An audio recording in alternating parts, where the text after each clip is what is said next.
Yeah, cool. Hello, my name is Brandon. So, as Dave said, I'm a professional drummer. I've been a professional musician for 22 years. I've been in Montreal for 17 years, and I'm originally from BC, from a very, very, very small town. It's about 5,000 people. So until I was 18, I had to basically teach myself drums. I was in the music program at school, but there were no drum teachers around. So my parents would buy me drum books for Christmas, and then once I figured out which direction to hold it, I would try to do my best to learn it. So when I was about 18, I started formal lessons and with some teachers in the next towns over once I got my driver's license. And then I started gigging professionally pretty quick because there were hardly any professional musicians in the area. And I was working really hard, so I guess they trusted me. And so my first gig was playing the West Side Story when I was 18. So it was in the Kelowna Community Theatre, so there was like 500 or 600 people every night. It was for 7 nights in a row. And I was just a young guy, so I didn't realize what an incredible... I knew it was a great opportunity, but I just really didn't understand what was going on until later. So that was a big breaking point for me for my professional career, and I was really lucky to get that gig. So, and then from there, I actually got called for a few more musicals. I did Camelot, I did Dr. Seussical, that kind of thing. So anyways, so then I eventually moved to Montreal with a friend to try and start a band and that kind of thing. And when that didn't work out, I auditioned at Concordia, and I first got put on the waiting list, so I didn't get accepted. And so it just made me work harder. So I started studying with Dave Lang and Wally Muhammad, taking private lessons. Dave is a teacher at McGill, and Wally was the private instructor at Concordia for many years. So I started studying with them, basically, like, how do I get into these schools? And so they showed me the way, and I got in. It took a long time to finish my degree. It took me, I think, 8 years to do a bachelor degree, because I did part-time for a while. And then I took 2 years off to do a lot of touring and recording and stuff. So I'm supposed to be going through slides of all of this, but I think I'll just talk for a bit. I played in a funk band, and we did like a lot of touring, that kind of thing. And then I came back and finished my degree at Concordia. And in my last year, I won the Oscar Peterson Scholarship from Concordia to play at the Jazz Festival. So I put together, again, being naive and not understanding how hard this is, I decided to put together a 7-piece band instead of like a trio. I remember Charles Ellison saying, hey, you should do like a trio or something. And I want to do a 7-piece band and do all original arrangements. And then he just went, okay. He said, good. Oh, God. Yeah, and he said, good luck with that. So it was painstaking, and I actually the day after the festival, I got really sick for almost 2 weeks. I didn't eat, and I was in bed. I burned myself out really bad from that. But by chance, I got to plug in a recording device into the mixing board and got an amazing recording, like really nice sound. So I actually paid to have it mixed and mastered. And then I just started using that as like my CD, basically, that I played at the Jazz Festival, and that I got this recording. So I leveraged this little nugget that I had, probably the only thing that I had to help me to get anywhere. I used that to kind of build opportunities. So from there, we played a bit at Upstairs, played a bit at Diazones. We ended up auditioning and getting accepted onto the roster at House of Jazz. So I played there for 5 years, 2 or 3 times a month. With my band, so we were called Bees. I'll try to find the slide. That's me busking. That's how I used to pay my rent back in the day, and buy food, because I lived here alone, basically. So I would play for hours every day on the Lino Group platform. So you can't go to the bathroom there, because you have to pack up and go home, or you can't get food. I would just set up and play till I made my quota for the day to pay my rent and to buy food. And that's my buddy. He now lives in Vancouver. He's a great drummer named Leon Power. He's one of my favorite drummers in the world. He's amazing. And he's also he tours internationally a lot and stuff too. He lives in Vancouver. So that was us playing Stanton Moore grooves on the Lino Group platform. This was a funk band. We toured a lot and that kind of thing. Just me wearing a funny hat and weird colored tie. The reason I'm telling this story is because I'm going to talk about the skills that I learned that helped me to start my drumming school. So I'm actually the owner of a business right now, a music education business, a drum school. But it was the skills that I learned that got me to be able to run a business, and that was from being a professional musician. So that's what this is all. Anyways, this was one of the tours of my band. So we toured the US and Canada, and we played with a lot of really great guests, most notably Delphio Marsalis, so one of the Marsalis brothers. We played with him in Atlanta, Georgia. And the second night, he actually couldn't make it. So imagine finding a sub for Delphio Marsalis. We got this guy, Braxton Cook, who plays alto saxophone. He played with Christian Scott for a while. So he was the sub for Delphio Marsalis. That's it. So this was our album launch tour for our third album, which somehow disappeared from the slides. So that's my album cover. I really don't know how to do this stuff, so I probably just deleted it. I don't know. These are all blank. So that's it. This is us in Rochester at a jazz vinyl store called the Bop Shop, which is amazing. If you ever go to Rochester, go to the Bop Shop. That place is so cool. They have, I think, like 30 or 40,000 records. And in the basement, if you're cool, if you're nice to them, they'll let you in the basement. That's where all the good stuff is. Yeah, it's crazy. Super nice people. So that was basically all of that stuff, the bees, the jazz stuff, that came from taking advantage of a single opportunity, which was to play at the jazz festival and to get, I got a nice recording. So that was luck. But what I did with that was I recognized the opportunity and worked really, really hard to turn that into more and more opportunities, which led us to touring internationally. We also played at the Hong Kong International Jazz Festival. We opened for the Jerry Bergonzi Quartet. It was amazing. He had his European trio. I don't know if you guys know Jerry Bergonzi, but he's a very, very good saxophonist. He's a great educator. He has a whole bunch of books out that a lot of sax players use. So that all came from using this opportunity to my advantage and to build other opportunities. So it's not, you have to work really hard as a musician. That's how it goes. But you have to be ready for opportunities when they come up and recognize those and think about how you can use that to build your career. So that's one lesson I thought I would impart on you guys today, was looking for opportunities and recognizing them. So you were talking about Alchemist Studio, right? What do you plan to do there? It's just we're doing a project in business. It's more like we don't have to realize the project, but take like a budget, like how much it will cost. Mm-hmm. But yeah, I mean, he's giving me the opportunity to visit the studio, so Mm-hmm. I would like to say yes. Just visit it and get to know the people, because I do consider recording like a trio album, Mm-hmm. like in a few years. Mm-hmm. That's great. So, Yeah. So I'd like to visit some studios for sure. Mm-hmm. That's great. So then you know how much they cost, Yeah. how it works at the studio.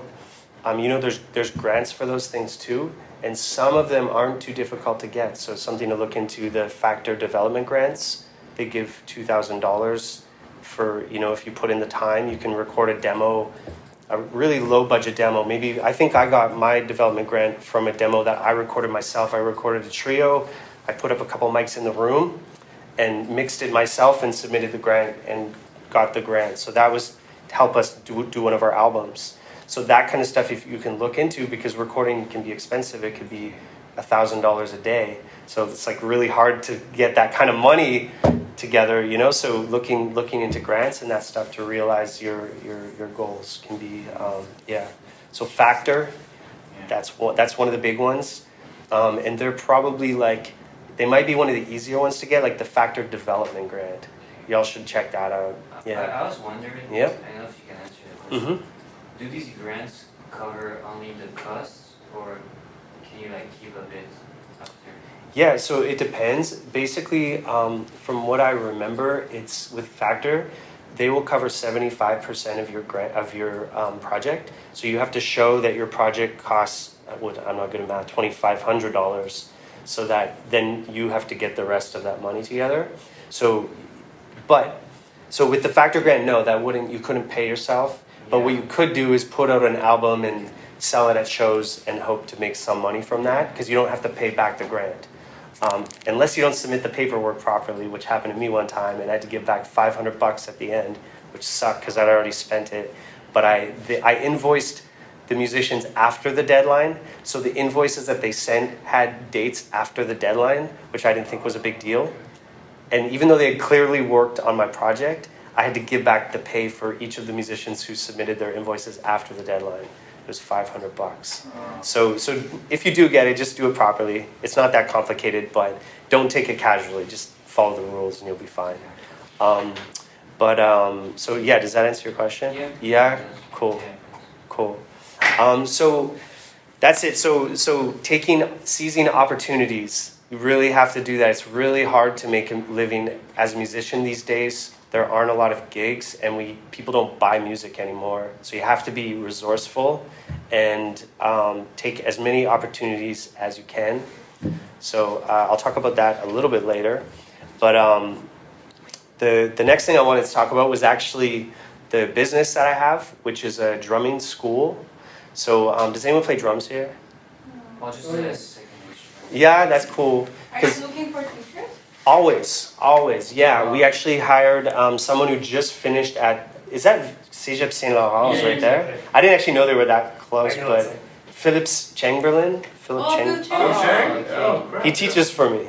Yeah. Awesome. I could probably suggest you someone as well. Sure. I'll give you my number after, and they can call me anytime. Yeah, we're always looking for more teachers. Okay. Yeah.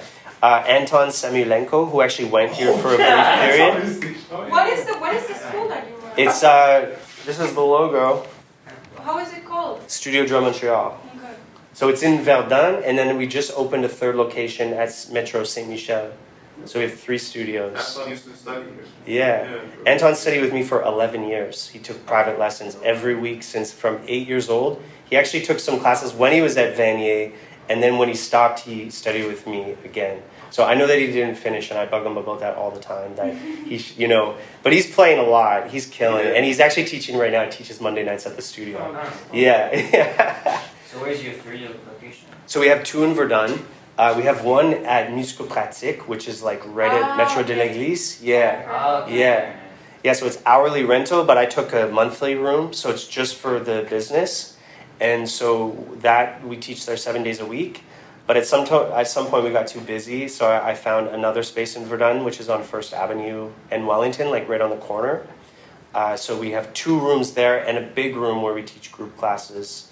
A little bit of group classes. We can't be too loud because it's residential in the big room because it's like facing the street. But I teach like technical like practice pad classes and stuff like that in the big room.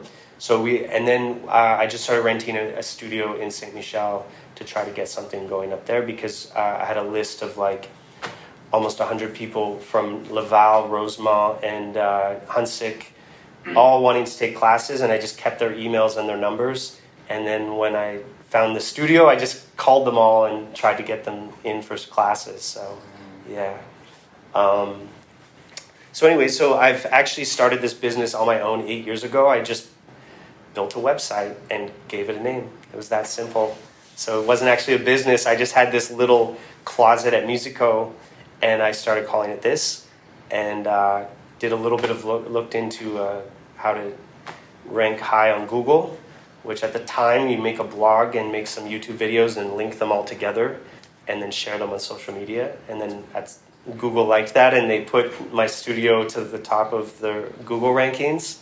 So website stuff. Yeah, go. Actually, please ask questions anytime because I'll just ramble. So please, yeah. Before that, you had to create a company, like legally, or you went like just by itself, and then you had to create a company. Exactly, it's the second one. Okay. So originally, I had a website, but I was just calling myself travailleur autonome, so independent worker, professional musician. But it was when I hired someone else. That was the moment when I started looking into things and realizing that I needed to actually educate myself about this and do things properly. Mostly because of the taxes, right?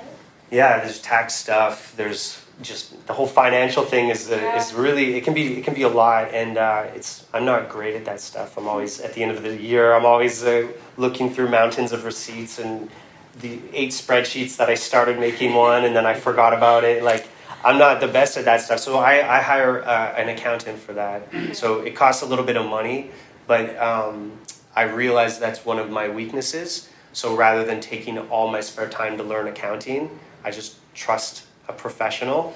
So that's, we can't do everything. And something when you work for yourself is knowing like what are your strengths and weaknesses. So you don't end up like, if you're really, like I'm really bad at visual. I cannot draw. Even this slideshow, like one of my students, she like put all these colors at the top because I was just black and white. Like I have no visual concept. So rather than taking classes on graphic design, I just realized I'm not good at it. So if I have to do something visual, I got a lot of cool students and they all have different jobs and careers. So one of my students, she helped me out. But instead of taking all these classes and learning how to do graphic design, I just realized that I'm not good at it and ask people who are good at it. Often I pay people too to do work. So it just so happened she offered to put colors on the titles. I don't know, it looks better. I don't know. Yes. Yeah. So that's it. So I had the studio now. So it's been 4.5 years since I hired my first teacher, who's actually a Vanier alumni. His name is Matt Higdon. So he finished here like probably 14 years ago. It's been a while, so I don't know if you were here at the time, Dave. Yeah. Yeah, Matt's also a professional musician, and he does more like rock stuff, but he also works as a recording engineer, and he also does video editing, and he actually works as the manager at Musical Pratique, and he teaches for me. So another thing of like being a professional musician and having to work in many different facets. So sometimes it's a great idea to think like, I just want to gig professionally, I just want to tour the world and make money from the royalties and that kind of thing, And that can definitely happen, but it happens to such a small percentage, and it is based on talent, but it's also based on like right place at the right time. Yeah. So we can hope for that, and I encourage you all to work your asses off, excuse my French, but that's what it takes. You have to work really, really hard to even have that chance. But the average musician has to do more than just play gigs all the time because there's hardly any gigs left. So learning other skills. So in my case, it was I studied marketing during the pandemic, and then I started working as a copywriter, which is writing for advertisements. So then that's where I learned the skills for marketing to be able to grow the studio. So now there's 8 teachers and 3 studios, and we have almost 200 drum students. They're taking private lessons. All people taking private drum lessons from ages 2 up to 78 years old. Yes. So we have a program for young kids. I hired a kindergarten teacher who is a professional drummer, and he teaches kids from like 2 to like 6 years old. I also took some kids on. I teach like some 2 and 3-year-old kids. This is one of my students, Evan. So he was the student of the month in January. We just give that to the little kids. Some of the adults, they're like, hey, when do I get student of the month? They say, maybe if you go back like 30 years, It's just for kids. So every month we pick one of the kids, and it's someone who does something. Like these people come from Ville Saint Laurent every week on the metro. The mom takes them in his little buggy. So I thought that's like a big effort. So I teach that little kid, and he's great. Yeah. Some of them, it's just playing with music and getting them excited about it. Some of them are actually like have real skills. Even kids as young as 2 are able to do multi-limb coordination and play in time. But we don't push for that. We just push for getting them really excited, and whatever they do is great. We don't start telling them that they're doing things wrong and that kind of stuff. You want to nurture a love for music. So that's the goal with this program. We had a brief period where we started a drum line. So we actually competed in the Quebec Championships. The non-competitive part, because it was the fun category. So we have one of my students, Justin. He's 13. He's studied with me for 5 years. He's the young guy. And then Louis Philippe, he was the coach. So he played in the DCI in the U.S. And in 1999, he won the World Championships for the Drum Corps International. He played snare drum, which is the epic is the epic thing of the drum line. So he coached our drum line, and it didn't work out. People weren't very committed. Everyone gets busy, so we folded that. But that was our drum line, and we made T-shirts and everything. So yeah, that's it. I signed up at the beginning. That's actually Anton. Y'all want to see Anton when he was like 10? Wow. That's Anton. Wow. Yeah. Can you zoom in? Yeah. Let me see. Oh, he'll kill me if he. Oops. Oh man. I think you can move it, yeah. Yeah, there you go. That's me looking over, being like, "What the heck is that kid doing?" That's crazy. That was Doesn't him. look like Anton. I know. Nice. So he was one of my first students when I started teaching for myself, and he stayed with. Yeah, he was my first student. It was crazy, and he stayed with me for over 10 years. And I don't know. I have a great. Me and his parents still keep in touch and stuff. So, and then I hired him eventually to teach at the studio. So, do you guys have any questions? I'm just like rambling. So you had a booth or something there. What was that? Yeah, so this was actually, this was at the Wellington Vent-Trottoir, so you can rent a booth. So this was my girlfriend's idea. She sent me the link for the sign up and said, you should sign up for this. And I was like, oh, I don't know what I would do. And it costs like $500. I was like, I don't know and she said, no, you should like teach and promote your studio. So then I thought about it and I realized like, well, if I get one student to come weekly for a year, that's like way over $500. So all I need to get is one student, and then it pays for itself. So I sat in the sun and taught drum lessons for free for 10 hours a day for 4 days. Wow. And at the end of it, I got 15 new students. Wow. Yeah. And I did that every summer for 3 years until the pandemic hit. So every summer I would rent this booth, and it's how I got the majority of my new students. Some from the Google stuff, but mostly from this, and so I would just teach. This says cool gratuit, and they would have a sign up form. My girlfriend had this sheet, and so as the kid was taking the free lesson, she would go over to the parents and be giving them flyers, and she'd have this sign up form to sign up. We had all these deals like. Buy 3, get 1 free, and she would try to sign them. She had the credit card swiper, and she would smack the card. So yeah. So that was her idea. Again, it's like real recognizing opportunities and taking advantage. So yeah, it was a lot of work, and $500 is not like it's some money. So there was risk involved, and I had to make sure that if nobody showed up, that I could still eat. So that kind of thing. But to create opportunities. So I created this opportunity and it turned into something. So nobody's going to do the work for you, and sometimes the work sucks and there's a lot of it, but it can pay off if you're resilient. Yeah. So that's it. We've done the studio now for 8 years. My vision for the studio is strictly to promote drumming and music in general, so to teach people about drumming, which I'm extremely passionate about. I'm 40 now, and all I think about is drums most of the time. And I just love to teach. So I take any student, take little kids, people who kind of enjoy learning about drums, people, sometimes professionals will ask me for brush-up classes and stuff. But so that's what the studio is all about. It's not about making money and being rich. It's just creating a community and getting as many people in as possible to learn about drums who want to learn about drums. So, Dave. Are you finding, because now you're busier with administration and like doing the business side, are you scaling back the amount you're teaching now, or are you still teaching a lot on top of that? So I tried to scale back my teaching. Yeah.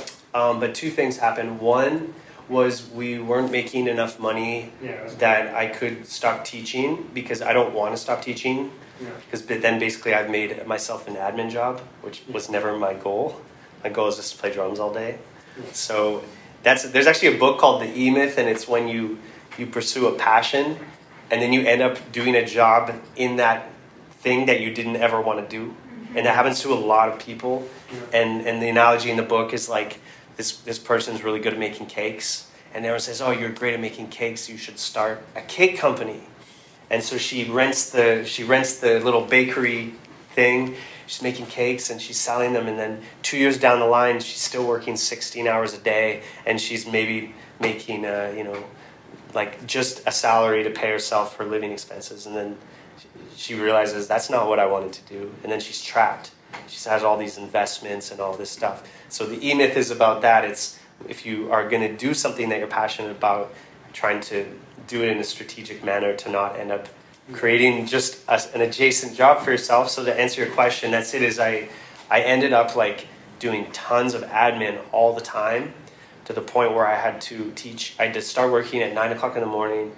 I'd go teach around 1 up to like 6 or 7 or 8 at night, and then I'd go back to my computer till midnight. And that was Monday to Friday I was doing that. And on weekends I would have to do at least 1 or 2 hours a day on weekends. So that just burned me out really bad. And I'm still trying to get out of that, but now I've hired a remote administrator, so she helps me. And I promoted one of the teachers and gave him sort of a more managerial position so that he can help me to run the studio. So he takes care of training new teachers. He helped me to finish some books for the studio. So we made like curriculum, like step-by-step for new teachers and that kind of stuff, because we also had 8 teachers and sort of it was a little bit chaotic and getting some complaints like, oh, I took a lesson with this teacher and he's way better. I want to switch teachers. So we realized we had to make sort of a cohesion in the studio. So this guy, Nick, is helping me with that. So we've created like a curriculum and stuff. Anyways. Those are all the things you don't think about, right? Like when you're like, because you start the studio, you get different drum teachers, and then that's great. Everybody's doing their own thing, and then you're running a business. And like if you go to a Starbucks here, and the coffee's way different over there, and they have hot dogs there, it sucks, right? It's like Exactly. interesting. Yeah. That's it. And so that's all just from learning the hard way. So having people like, they say I want to switch teachers and then we don't have space and then they quit. So then, so I had to learn how to communicate in a professional manner to someone who, that's another thing too, like conflict resolution, that kind of thing, doing things in a respectful and professional way. So communication skills. So speaking with a teacher about this, but not making them feel like shit. And also maybe actually they just didn't know and then they can step up, which is exactly what happened. He stepped up really hard. So that's like the learning curve of like having no idea what I'm doing and having to learn everything by trial and error. So, but so now I still teach quite a bit, but I just take like, I have to give the other teachers the new students, but every once in a while I'll get like, it's really a vibe thing where I'm like, I think I'll take this one on as a student and see how it goes and that kind of thing, but it's not as much. But I still teach. Like today I started at noon. I moved some students for right now, so I'll teach them tomorrow and Wednesday, but I'll teach until 8 p.m. tonight. Yeah. You were talking about, delegating and like outsourcing too. That's an important, I guess, aspect too, right? Yep. So that's it. Delegation was something I've only learned recently, and that's when you ask other people to do work for you, even if you think that maybe if they, like I know my business, I know my vision, I know everything about it. So asking someone else to like finish the curriculum, that was hard for me because I wrote the first 2 books for the studio. So I asked the person, this guy's been teaching for me for 3 years and he is a great teacher. In fact, I put some quotes by our students. This is one of our students. Nick is the best teacher I could ever have. So the mom wrote that in an email that her son said that after a class. So I put that up on social media. So I trusted him that he would do. They say you should delegate something if you think that they can do it at 70% of what you want or above.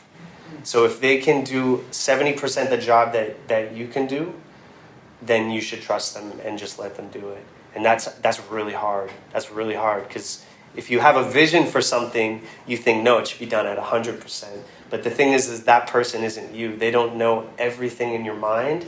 And to communicate all of that to them would take a really long time, and you can probably learn over time. So maybe you start at 70%, but then you communicate with them and, be clear about what you want, and then allow them to grow. And eventually they might even get past 100%. They do something else even greater than what you had imagined. So that's the delegation thing. And I'm getting better at that now, but at first it was really hard to not micromanage, which nobody likes. That sucks when people are looking over your shoulder at everything. So just learning to trust people that they can do things as well. So that was the delegation part. Yeah. And I'd like to know, because you've thought a lot about this, how you started marketing your drum company, the school, how you kind of, you did that obviously, and that was huge. Mm-hmm. Just from your marketing experience. Yeah, so it started with the website that I made for the studio, which I wish there was photos of it. It was really bad, and it was just a whole bunch of words and maybe one photo somewhere, and then a contact form. But people were still messaging me. But anyway, so first it was just trial and error, and I wrote all the press releases for all the tours that we did, when we were touring in the US and Asia and stuff. I worked with a booking agency, but I couldn't afford to pay them to write the press releases because it would be $400 just for the words for the release. Then for them to promote it was X amount of dollars, and it really adds up. So I was already learning about marketing and that kind of thing, and I had to make a EPK, is that what they're called? Electronic press kit, a one sheet, stuff like that. So learning how to describe my band in the shortest amount of space possible, because people don't have time to be reading essays on how I'm passionate about music and want to share it to the world. It's you have to be really pointed and have what your purpose is really clearly written. So I learned from experience first of all, but when the pandemic hit, I didn't have any work. So I decided to start reading books on business, because I just hired, it had been 6 months when I hired my first teacher aside from myself. So I was just getting into realizing that I'm now a business owner. So I started reading books on marketing, because we needed to get students because it was the pandemic, and only I think I had 40 students, and then I had 5 on video. So it was first we were trying to get students on video, so I was reading books on marketing and stuff. And then I took some classes. I took a digital marketing class. I took 2 copywriting classes, and then I just started buying books and audiobooks and listening. So it was just from learning a little bit on the job, and then from self-education. So, but eventually I got actually jobs with marketing agencies. So I just I did it for myself, and I took these classes and they hired me. So I started doing copywriting. I did social media management. Marketing strategy, all that kind of stuff with some different agencies. And so that on the job thing led to me learning more, which I was always just putting back into my studio and learning more about how to promote what we do. And so it was a mix of on the job training, trial and error, and then just learning from anywhere I could. Yeah. And I would love to recommend books, but I don't I've been thinking about this, and I'm not sure which ones would work best for you guys. I know, that's it. I'm sorry. I really I'm gonna keep thinking about it, and I'll send you some names. Yeah, but cool. I'm just afraid I would send you guys something, and it would be really something that would work for up and coming musicians. And Send us anything. Yeah. All right. I'll read it. I'll send them. It's not gonna hurt. Yeah, exactly. I just some of them are just too technical or are too niche. Okay. And that kind of thing. Which ones were the ones that you think helped you the most, at least at the beginning? Yeah. I want to know which ones at least give me an idea of what to read next, maybe. Yeah, that's a great question. Okay, all right, I'll buy it. And you use audiobooks, right? I never. Yeah, audiobooks, man. I read a lot. Audiobooks. Yeah. That's not reading. Even for some, That's not reading. We're on the metro, we're in the car, we're Yeah. That's a good idea. Exactly. even for something that's more like technical, like about like marketing, audiobooks, like that still works for you? Yeah, well, it depends. Sometimes actually what would happen is I'd start with the audiobook, like the copywriting stuff. The first thing I ever learned, the first one I ever got was from an audiobook. And then after like an hour, I was like, oh, I need to get this book and these are like actionable items. So I bought the book and then I went through it like meticulously. Yeah. So okay, here's the book. This one helped me to understand how to speak about my business in a clear manner, which actually helped me with everything moving forward. So it's called Building a Story Brand. So it's how to tell the story of your business, and it's made really simple. It's written like very simple language, and it's things like how do you speak about what you do in a single sentence? How do you talk about what you do to other people?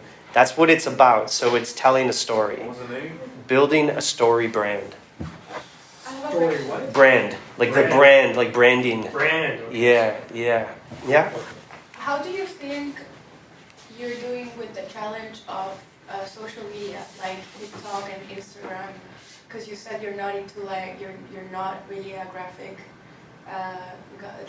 designing guy, but then TikTok requires such a skill to like edit videos, and then are you using any of that, or are you thinking about hiring someone to like help you with social media? Because that's a good way to get students and promotion.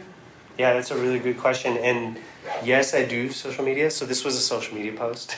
So that I made myself on. I have Canva and I have the Pro account, so I pay $20 a month. So that helps me a lot. I use templates. Yeah. So, but for video editing, I'm just really bad at it, and I accept it. So any posts that I make have to be like single shots or really simple.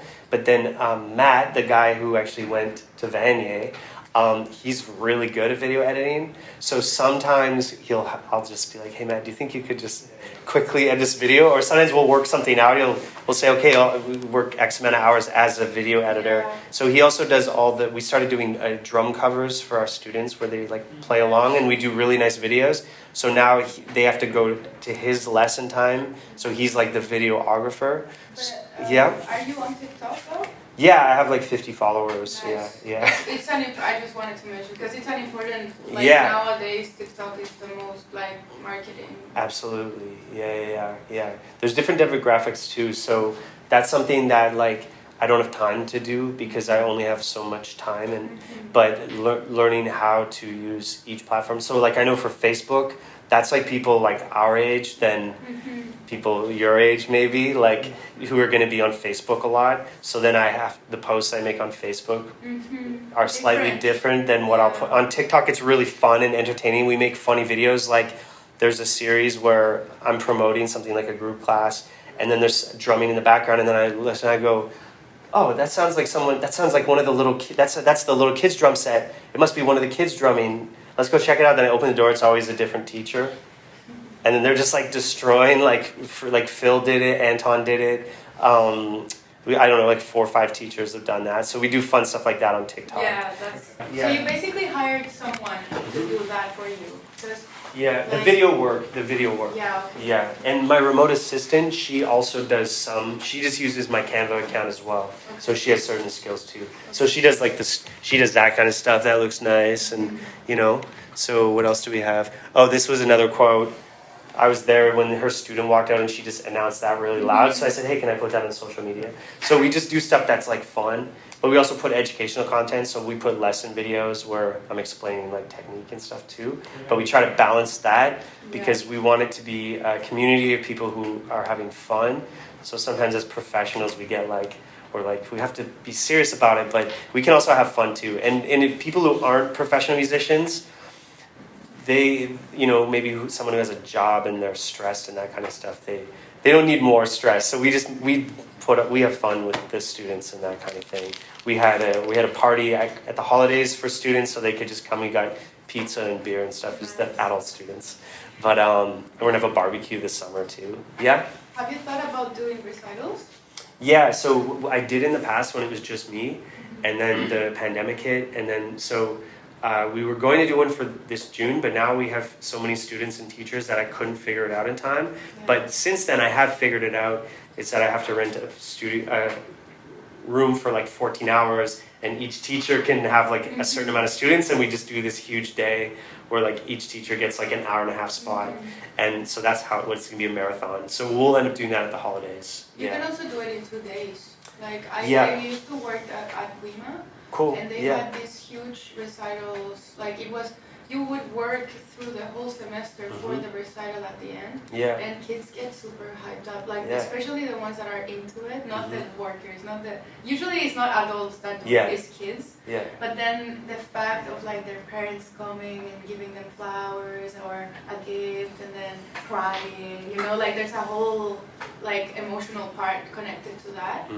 And they would do 2 days, and they would divide it between like the youngest kids one day, and then the oldest kids in the second day, or later on the day the oldest kids. So they would be like, you wouldn't have like a 13-year-old playing at the same time as a 7-year-old, you know. Right, which can probably destroy their confidence. That's if, it. Yeah. or bore the older ones. You know? Yeah, exactly. That's a good point. So thank you for that. I would Yeah. say don't make it like, maybe not making it like a necessary thing at the end of each semester, Yeah. because No, I used to work there of too, and course. like all of my students were super shy, and like it was really hard, and I had to like get them ready for that, and they were not happy about it ever. Since how long did you have the idea that you want to create a school, a drum school? Yeah, I had it for quite a while actually, and I even had the name and everything. And so, but I was really busy with so I was trying to make it as a professional touring musician. That was my first goal, and I still want to do that again, get back to it. But so I always had that idea, and actually when I was doing all the jazz stuff and touring and everything, that's when I was teaching for myself, so I was able to keep a really flexible schedule. So probably like 3 or 4 years before I opened the studio, I had the idea for it.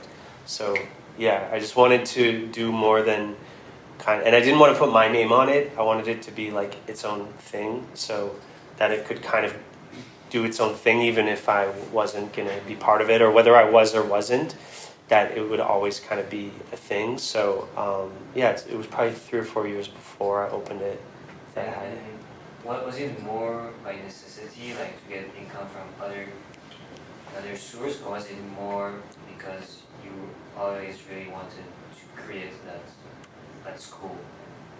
Yeah, that's a good I question. mean, I know Yeah. it's both. I know Yeah. probably, but I think it is. Yeah, it is a little bit of both. Yeah. Because I really love teaching a lot. My dad is a high school teacher, and my mom is she has a daycare. So I've always been around like kids and education. So I really care a lot about teaching, and I think music education is very important.